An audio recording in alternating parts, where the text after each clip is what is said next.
जब तो घुमा दूँ थोड़ा इधर कर दे रहा हूँ ना, गिर जाएगा।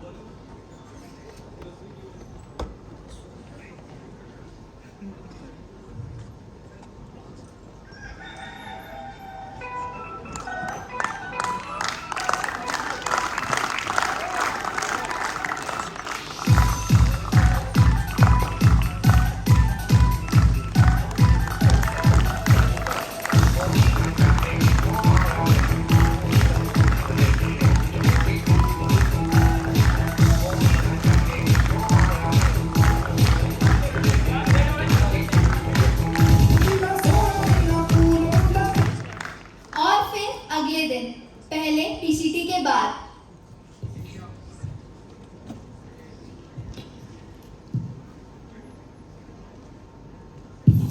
और आज भाई कैसा है? बढ़िया भाई, तू बता कैसा रहा पेपर तेरा? अरे भाई पेपर बहुत खराब हो, लगता है आज फेल हो जाऊंगा। इतना क्यों सोच रहा है यार? पहला ही था, इतना क्यों सोचना है इसमें? इससे क्या होगा? तू क्यों उदास है भाई? मैं तो फेल हो जाऊंगा। फिर तो सभी और हैं। भाई मेरे पेपर अच्छा नहीं हुआ है। पेपर तो भाई हम सबका अच्छा नहीं हुआ है। भाई मेरे घर वाले मारेंगे। क्यों है? तू पहला पेपर था यार, थोड़ी मस्ती कर ली, तू इतना क्यों सोच रहा है? भाई मेरे पापा नहीं मानेंगे। क्या सही हुआ? भाई मेरे पापा बोलते हैं जो फेल होता है वो लूजर होता है। भाई अभी पीसीटी बंद था, अभी पूरा सेशन बचा है, चिंता क्यों कर रहा है? साथ में मेहनत करेंगे, टॉप करेंगे, तो चिंता मत कर। आराम से साथ में मेहनत करके बहुत अच्छा परफॉर्म करेंगे। कैसे क्या हो गया? मेरा पेपर बहुत खराब हुआ है, मुझे लग रहा है मैं फेल हो जाऊंगी। अरे इतना बाप। अच्छा पेपर मेरा कभी नहीं हुआ। अरे पागल, इसे वही समझा रहा, तू भी शुरू हो गई। ना मैं नहीं समझ रहा हूँ। कोई बात नहीं, हम लोग समझ रहे हैं। हम लोग समझ रहे हैं यार, तू चिंता क्यों कर रही है? आपने थोड़ी मस्ती क्या कर ली, कुछ उल्टा सोचने लगी।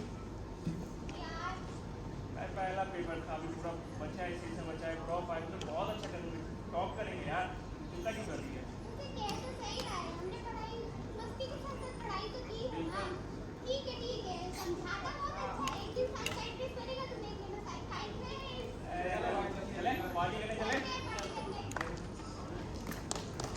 किसे पता था कि उसकी दोस्त की बात सच हो जाएगी और वो 10 साल बाद एक साइकियाट्रिस्ट बन जाएगा। चाहे दोस्त हो, माता पिता हो या उसकी मंगेतर हो, वो जिंदगी के हर एक रिश्ते को बखूबी निभाता गया।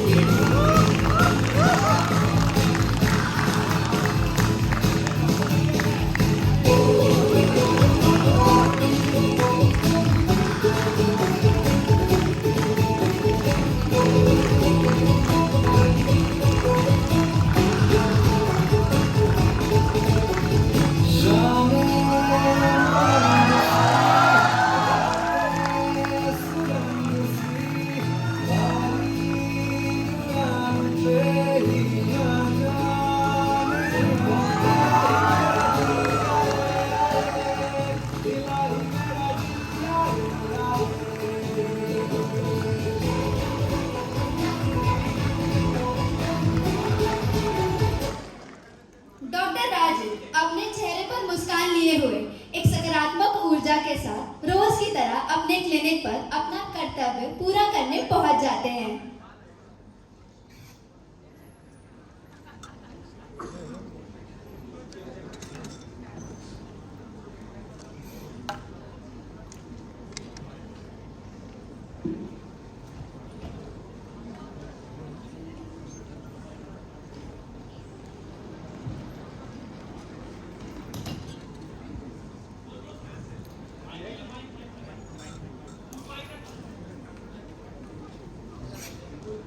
Next patient Ramu.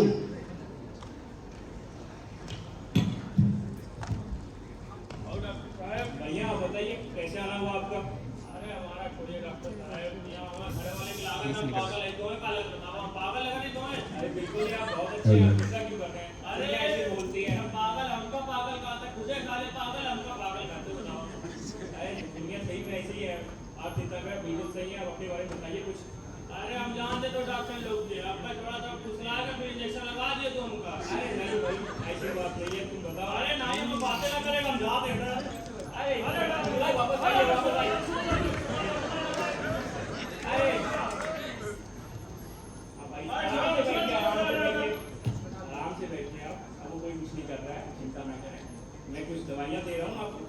बिल्कुल सही है, वो मॉर्निंग वॉक पे जाइए, लोगों से मिलिए, लोगों की बातों में विश्वास ना कीजिए। अच्छा जी, आपको कुछ भी हो अगली बार आराम से आइए, मेरे से बात कीजिए, ठीक है? चलिए ये डॉक्टर साहब जाइए।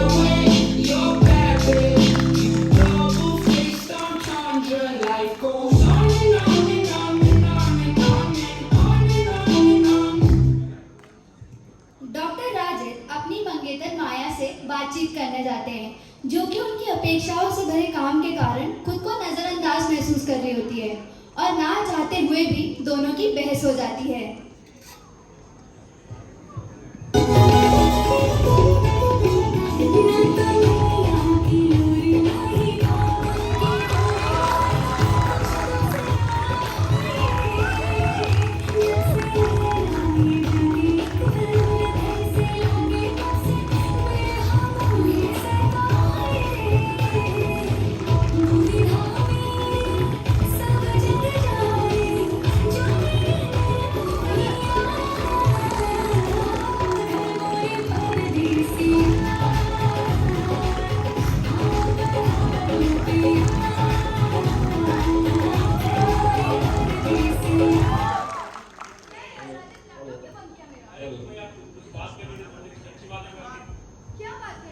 हेलो। इतना क्यों परेशान हो रहे यार तुम फालतू में? डॉक्टर हो तुम यार राधे, तुम जहाँ बैठोगे वहाँ पैसा आना शुरू हो क्यों जाएगा। भाई फिर शुरू हो गए तुम यार?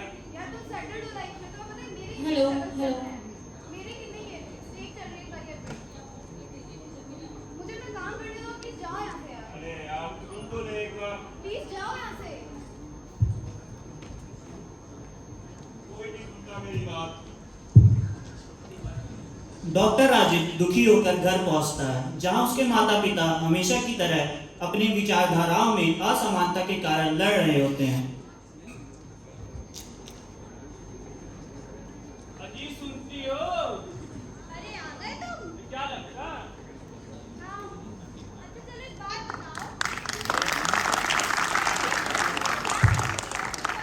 तुम नेचर से स्वीट हो, इंटेलिजेंट हो, समझदार हो और अपने पति से कभी झगड़ा ही ना करे। ऐसा भी हो सकता है क्या? ये तो असंभव बात कर दी आपने। वो क्या कहते हैं अंग्रेजी में भैया, इम्पॉसिबल। अच्छा ये बताइए, आती नहीं लगी तुमसे। हाँ तो तुम कौन सी हेमा मालिनी हुई पड़ी जो बात करने के लिए हमारे यहाँ? अरे बबुआ यहाँ देखो, आशीर्वाद आशीर्वाद। पागल हो तुम क्या? कैसी भाषा है तुम्हारी? क्या बाबू बबुआ लगा रखा है? तुम भगवान सा भाषा है। अरे माँ रहने दो, ये पिताजी सीख जाएंगे। आप मेरी बात सुनो। बेटा, एक बार सूरज पश्चिम से निकल सकता है, पर तुम्हारे पापा गवार के गवार ही रहेंगे। पगला वगला गई हो, काय करो? कुछ भी बोल रही हो। अच्छा तुम्हें इतना ही दिक्कत है, ब्याह काय कर लेते ना? अरे जाओ जाओ, बड़े-बड़े आईएएस के रिश्ते आए थे मुझे भी। पता ही मेरी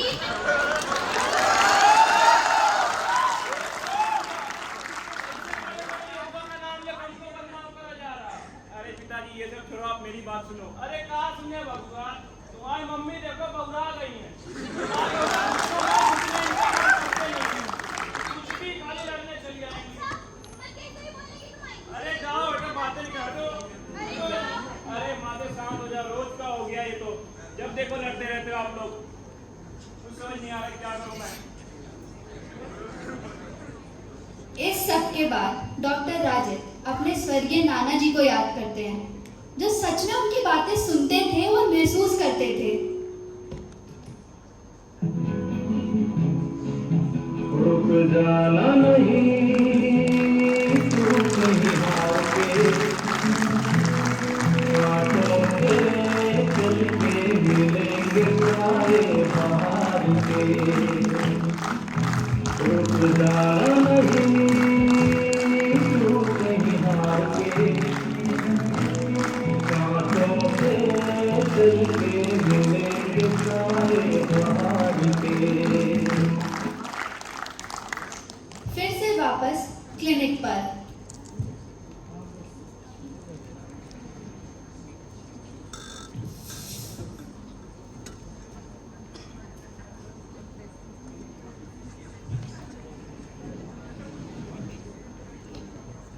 नेक्स्ट पेशेंट सिया।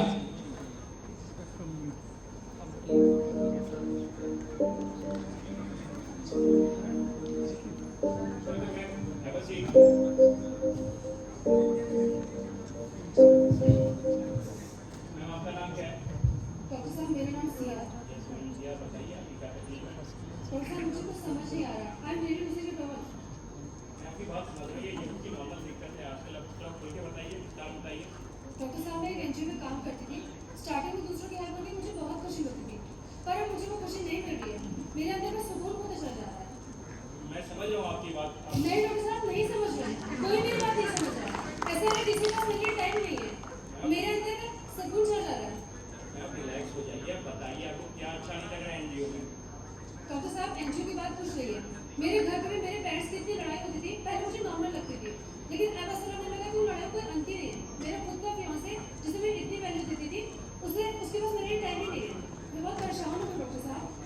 आप बिल्कुल ठीक है, आप ज़्यादा ना सोचें। आप लोगों के बारे में सोचने से पहले अपने बारे में सोचिए। आपको मैं कुछ मेडिकेशन रिकमेंड कर रहा हूँ। आप मीठी कैसी है? मीठी है, आप बिल्कुल ठीक हो जाएंगे। लोग कुछ भी बोलते हैं, कोई फर्क नहीं पड़ता है। नेक्स्ट सेशन में मिलते हैं आपसे। पीछे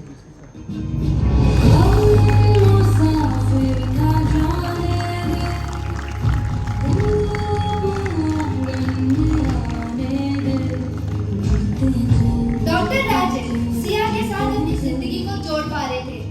उन्हें समझ नहीं आ रहा था कि वो कैसे एक मानसिक रोगी को इतना महसूस कर रहे हैं। धीरे धीरे उन्हें यह भी एहसास होता है कि उन्हें भी मानसिक तनाव है, उन्हें भी जरूरत है। पर ये सोचते वो खुद एक डॉक्टर है, खुद एक साइकियाट्रिस्ट है, उनको कैसे मदद की जरूरत पड़ सकती है? और अगर वो खुद ऐसे असहाय और निर्बल महसूस करेंगे तो दूसरों को कैसे ठीक करेंगे? क्या आपको एहसास है इस बात का कि डॉक्टर राजीव किन परिस्थितियों से गुजर रहे हैं और कैसे वह खुद की अपनी समस्याओं में उलझते जा रहे हैं जिनका कोई अंत नहीं? जो लोग अक्सर ये भूल जाते हैं कि डॉक्टर भी इंसान होते हैं, वो भी इंसानों की तरह महसूस करते हैं, वो भी इंसानों की तरह ही समझते हैं। वो कोई और नहीं बल्कि खुद डॉक्टर ही होते हैं। एक डॉक्टर की लाइफ में कितना मानसिक तनाव होता है ये शायद कोई समझ ही ना पाए। जब पहली बार एक पेशेंट एक डॉक्टर के पास उसके क्लिनिक में आता है तो उस डॉक्टर को लगता है कि मुझे इसे ठीक करना है। अगर वो दवाइयों से ठीक ना हो तो उसे भी निर्बलता महसूस होती है, और अगर वो मरीज चला जाता है तो उसके साथ साथ उसके परिवार की खुशियां ही नहीं बल्कि उस डॉक्टर का एक हिस्सा भी चला जाता है जो शायद कभी फिर वापस ना आए। इस नाटक के माध्यम से यह दर्शाया गया है कि कैसे एक साइकियाट्रिस्ट भी कभी कभी मानसिक स्वास्थ्य समस्याओं का सामना कर सकते हैं। उनका काम भी तनावपूर्ण हो सकता है, इसीलिए वे भी अपने मानसिक स्वास्थ्य का ध्यान रखने की आवश्यकता महसूस कर सकते हैं। मानसिक स्वास्थ्य जीवन का महत्वपूर्ण हिस्सा है। यह व्यक्ति को जीवन की चुनौतियों का सामना करने की क्षमता प्रदान करता है। अच्छा मानसिक स्वास्थ्य व्यक्ति को सुख, समृद्धि और संतुलन देता है। आज 10 अक्टूबर को जब हम वर्ल्ड मेंटल हेल्थ डे मना रहे हैं, मैं धन्यवाद करना चाहूँगी सभी डॉक्टर्स का जिन्होंने हमेशा से खुद से पहले दूसरों को रखा है और समाज की हमेशा से सेवा की है। हम ये मनोकामना करते हैं कि आप हमेशा स्वस्थ रहें, चाहे वो शारीरिक हो या मानसिक, क्योंकि बीमारियों का इलाज तो दवाइयों से भी हो सकता है, पर एक मरीज का इलाज तो सिर्फ एक डॉक्टर ही कर सकता है। आप सभी का बहुत बहुत धन्यवाद।